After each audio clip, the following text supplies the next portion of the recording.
Pessoal, então caindo em algumas questões do CESP sobre regulação, beleza? Geralmente essas questões são ou para tribunais de contas, né, que tem que fiscalizar os órgãos reguladores, ou para as próprias agências reguladoras, né, no caso da Anatel, o âmbito federal, a ANTT, e outras também de âmbito estadual, bom? Então, geralmente, as questões que nós temos é isso, ou de agência ou é de tribunal de contas, tá? Muito raras as questões que não sejam acerca, não tenham como base esses dois tipos de concurso. Bom, beleza? Mas vamos lá? Tela, por favor, simbora. Questão do TCE de Santa Catarina. Compete ao Estado, na sua função de regulador, dimensionar, planejar e decidir sobre a política de oferta do serviço público, bem como fazer cumprir as condições do contrato de concessão, beleza? E aqui a questãozinha está errada. Parece certinha, né? Mas está errada. Por quê? Na função de regulador, o Estado faz o quê? Ele dimensiona, ele planeja, ok? Mas ele não decide sobre a política de oferta. Ele não vai decidir como que isso vai ser ofertado, tá? Ele vai só dimensionar e planejar. Quem é que decide sobre a oferta de serviço público? É o Estado produtor, tá? O Estado regulador, o que ele faz? Ele delega isso para a iniciativa privada, tá? E a iniciativa privada é quem exerce, quem decide como que ela vai ofertar, beleza? Tranquilo? Então, a questão inverteu os papéis, né? Usou aí uma função de Estado produtor e por isso ela está errada. Bora mais uma. A teoria da captura critica a utilização da regulação como forma de intervenção governamental, na medida em que a regulação seria originária de demandas do regulado ou seria utilizada de acordo com os interesses do setor que se pretende regular, e a resposta está certinha, tá? Ou essa regulação, ela vem de uma influência, né, do regulado, ok? Ela vem, por exemplo, aí de um lobby, ou vem até mesmo de um rent-seeking, tá? Ou ela vai ser utilizada, né, de acordo com os interesses do setor, como, por exemplo, no caso de assimetria de informação. Tá? Nesse caso, como o regulador não conhece bem as informações com que ele está lidando, ele pode ser capturado aí pela empresa regulada. Ok? Então, resposta certinho. Outra. Caso, ao escolher um método de tarifação, a agência responsável por regular um setor com a existência de monopólio natural opte por compensar a firma pelos custos incorridos no provimento do serviço, essa escolha da agência será coerente com a regulação por incentivos. E claro que isso está errado, tá? Nós temos 4 tipos de regulação por incentivos: Price Cap, Sliding Scale, Sliding Scale, Yardstick Competition e Performance Standards, tá? Tarifação pelo custo incorrido é o quê? É tarifação pelo custo do serviço, que é a TIR, tá? E a TIR não é uma regulação por incentivo. Na verdade, é o contrário, né? A TIR desincentiva a empresa a reduzir custos, ok? Então, resposta errada. Bora mais uma. O setor elétrico brasileiro utiliza um modelo de precificação do tipo Peak Load Pricing para incentivar a redução do consumo de energia nos horários de alta demanda. E você já sabe que essa questão está certa, porque o Peak Load Pricing é o quê? É um modelo de tarifação por preço, em que períodos de alta demanda também fazem com que haja preços maiores, tá? E esse modelo foi desenvolvido para o setor elétrico, né? Que então, resposta certa, sem problema nenhum aqui, beleza? Simbora outra. A implantação do método de regulação por taxa de retorno é simples, ainda que as condições de custo variem de forma significativa ao longo do tempo. É simples coisa nenhuma, tá? Regulação por taxa de retorno tem o quê? Um alto custo regulatório. Por quê? Porque o regulador precisa fiscalizar com muita propriedade os custos da empresa, já que ele não conhece bem esses custos, tá? Isso vai envolver o quê? Do regulador, pessoas, processos, sistemas envolvidos apenas para controlar o custo da empresa, tá? E além disso, tem outras dificuldades, né?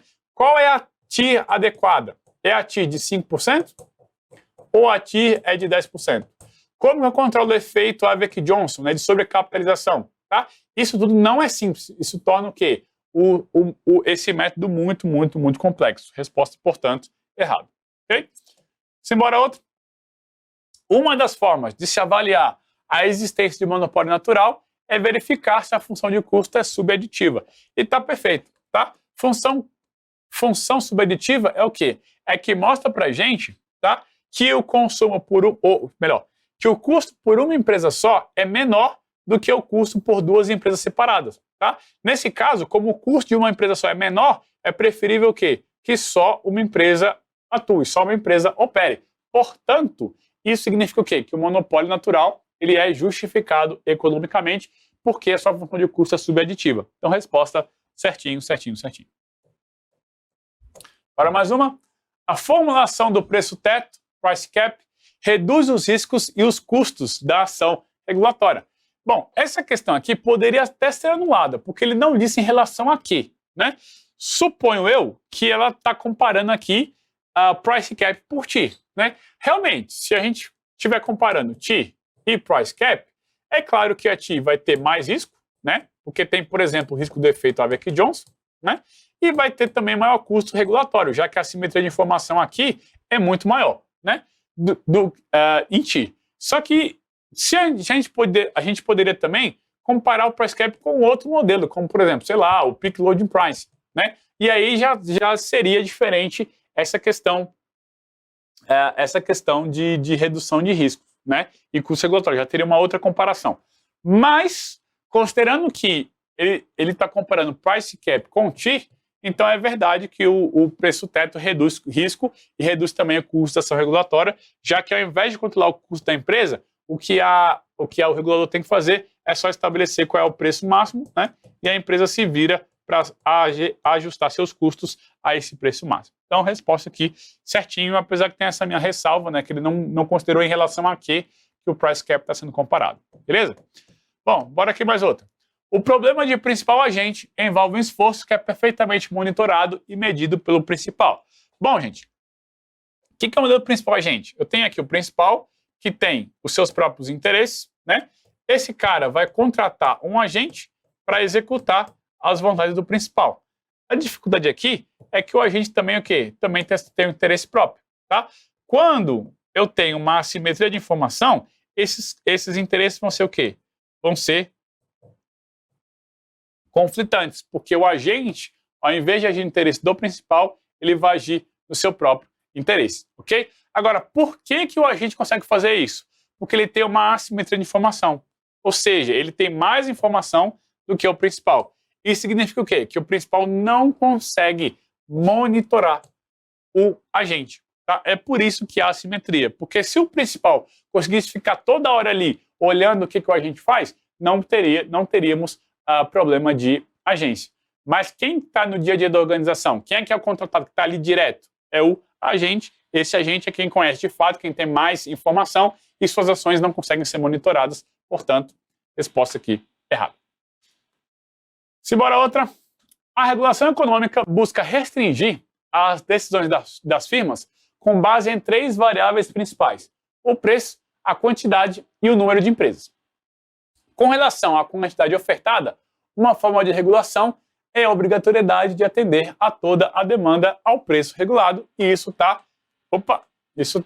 certinho, tá? Por que está certo, Jeto? Porque nós temos 3 instrumentos de regulação: o preço, tá? Quando o regulador fixa o preço, por exemplo, preço igual ao custo marginal; a quantidade, que é quando o regulador, por exemplo, estabelece a quantidade a ser ofertada pela empresa ou a quantidade de demanda que ela vai ter que atender; e o número de empresas, que é o número de empresas que vão estar no mercado, ok? E aí o que acontece? Quando o regulador obriga a empresa a atender a toda a demanda, isso é uma regulação por quantidade, portanto, resposta certinho, ok? Mais uma. Os princípios regulatórios de gerenciamento dos transportes aquaviários incluem a preservação do interesse nacional e a proteção dos usuários quanto à qualidade e à oferta desse serviço. Bom, gente, isso aqui, eu trouxe essa questão para mostrar que ela é uma questão bem específica, né? Falar aqui de transportes aquaviários, que é a ideia da ANTAQ, tá? Mas eu queria mostrar para vocês com essa questão que toda e qualquer regulação tem esses 2 objetivos aqui, não só essa aqui, tá? Então, se aqui tivesse trocado por transporte terrestre, por a aviação civil, telecomunicações, isso também estaria correto, beleza? Por quê? Porque toda regulação busca preservar o interesse nacional, interesse nacional, né? O interesse do governo e dos seus eleitores, da população, e também a proteção dos usuários contra a qualidade e a oferta que esses serviços vão ser oferecidos, tá? Então, a resposta aqui certinha mesmo, ok? Simbora outra. Padrões mínimos para a confiabilidade do serviço ou para a segurança do produto são instrumentos de regulação de qualidade e de entrada de novas firmas. Aqui a resposta está errada. Por quê? Porque a entrada de novas firmas significa o quê? É uma limitação ao número de empresas, tá? Isso não tem a ver com a confiabilidade do serviço nem com segurança do produto, tá? Isso aqui, confiabilidade e segurança, seria regulação por qualidade, tá? Seria, por exemplo, lá, performance standards, beleza? Mas a entrada de novas firmas não tem nada a ver com isso aqui, então resposta errada, ok? Outra, as restrições de entrada e saída são instrumentos regulatórios que permitem a algum regulador controlar a quantidade de firmas na indústria regulada. Agora tá certinho, tá? Quando o regulador restringe a entrada ou a saída de empresas do mercado, ele está controlando o quê? A quantidade de firmas naquela indústria, tá? Então, portanto, questão certinha. Mais uma. A instituição de barreiras de entrada por determinado período pode ser considerada uma forma de se buscar a eficiência na produção em determinados setores, já que o sistema monopolista pode produzir com o menor custo possível. E a resposta aqui é certinha, tá? Por quê? Porque se eu estou no regime de monopólio natural, por exemplo, é melhor eu ter uma empresa do que eu ter duas, tá? Então, o que pode acontecer? O regulador pode botar aqui uma barreira de entrada para impedir que a segunda empresa entre nesse mercado. Por quê? Porque se ele fizer isso, se ele garantir que só tem uma empresa operando, isso vai resultar em quê? Em menor custo, né? Já que a função do monopólio natural é o quê? Ela é uma função custo subaditiva, beleza? Então, o que pode acontecer? Para garantir menor custo, o regulador pode impedir outras empresas de entrarem no mercado, beleza? Ah, Getro, mas ele falou aqui de sistema monopolista, não especificou que é monopolista natural. Mas ele falou o que aqui? Ele falou pode, né? Então, como pode? Pode. Pode quando? Pode quando for um monopolista natural, beleza? Então, resposta certa, ok? Próxima. A regulação de preços envolve a busca de um modelo tarifário que resguarde os interesses dos consumidores, bem como a rentabilidade dos investidores e incentive a eficiência da área regulada, por meio de medidas como o controle e ajuste dos preços a serem cobrados. E a resposta está certinha, tá? Regulação, gente, foi a primeira lição da aula. Ela tem a ver com incentivos, tá? E ela busca o quê? Equilibrar os interesses dos consumidores com o interesse dos investidores, né, dos empresários. E, além disso, tem que fazer o quê? Incentivar a eficiência da área regulada, incentivar a eficiência do setor. Resposta, portanto, certinho. Outra aqui. O Estado, ao exercer o papel de regulador, órgão regulador, cabe zelar pelo direito dos investidores, que almejam um sistema regulatório estável, bem como dos consumidores, que visam evitar preços abusivos e desejam ter acesso a serviços de qualidade, também sem problema nenhum. Resposta certinha. Ok? Bora outra. No monopólio natural, cria-se para o formulador de políticas econômicas, ou seja, o regulador,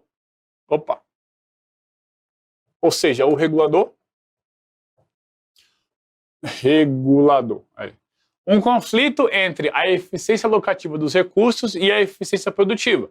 Neste contexto, o indexador de reajuste tarifário da regulação por preços, preço máximo, deve ser um índice de preço do setor, e não um índice geral de preços. E a resposta, obviamente, está errada. Por quê?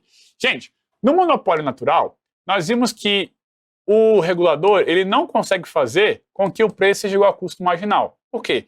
Porque se o preço for igual ao custo marginal, nós teremos o quê? Nós teremos prejuízo para o monopolista, né? E se o monopolista tiver prejuízo, ele vai sair do mercado, tá? Quando o preço é igual ao custo marginal, nós temos a chamada eficiência alocativa, tá? Mas se o preço for diferente do custo marginal, nós não vamos atingir a eficiência alocativa. A eficiência alocativa não vai ser atingida, ok? Agora, por outro lado, eu não vou ter eficiência alocativa, mas eu vou ter o quê? Eficiência produtiva. A minha produção vai ser eficiente. Isto é, o monopolista natural ele consegue produzir ao menor custo, tá? É claro, esse menor custo ele vai vir com uma menor quantidade ofertada produzida, já que o preço vai ser o quê? Maior que o custo marginal, beleza? Então, preço maior que o custo marginal, ele pode garantir eficiência produtiva e ele, por outro lado, não vai atingir o quê? Eficiência alocativa, já que a gente vai ter o quê? Menos quantidade ofertada, ok? Beleza, até aqui já expliquei, agora vamos ver o resto. Nesse contexto, o indexador de reajuste tarifário, reajuste é o quê? Reajuste é inflação, né? Da regulação por preço, deve ser um índice de preço do setor e não um índice geral de preço. Aqui está errado. Por quê? Porque como eu estou buscando eficiência produtiva no monopólio natural, o preço ele já vai ser naturalmente maior que o custo marginal. Ou seja, eu estou beneficiando a empresa, já que a empresa vai cobrar um preço acima do custo marginal. Então, quando eu for reajustar o preço, eu tenho que usar um índice geral de preço. Por quê? Porque o índice geral de preço, ele dá pra gente o ponto de vista do consumidor, beleza? E aí eu beneficio o consumidor e não o próprio setor, beleza? Eu cheguei a falar isso quando a gente viu